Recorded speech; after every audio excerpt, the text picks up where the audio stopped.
Good evening, Panther Nation, and the Morgan City Tigers and Berwick Panthers will play each other this Friday to kick off the 2022 season. So will the Berwick Panthers get a win to start the year? Let's talk about it. Now, despite both of these teams being across the river from each other, it's actually been since 2019 since we've seen the Tigers and Panthers play each other in football.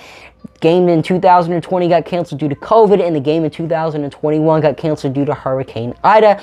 So you gotta imagine that there's a lot of anticipation and rivalry in this game.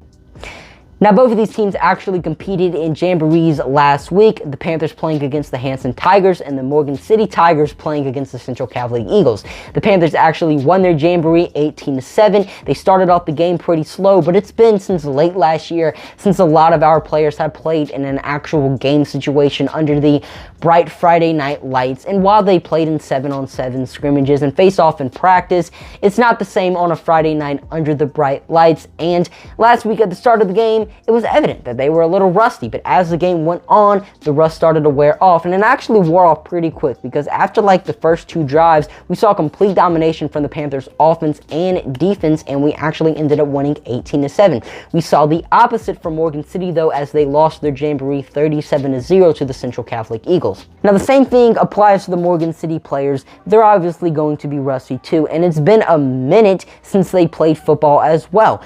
But allowing 37 points in two 15-minute quarters definitely is alarming, and unless Morgan City changes a lot within this week, you gotta assume that it's going to be another blowout from the Berwick Panthers, a team that looked pretty good offensively in last week's game. So I'm going to give the Panthers the win in this game, and I actually see them winning 28-7. So if you are not going to tomorrow's game, you can watch it right here on this channel and also on our Facebook page, which is linked down below. But I'm your host, Jujet, signing off for now, and go Panthers.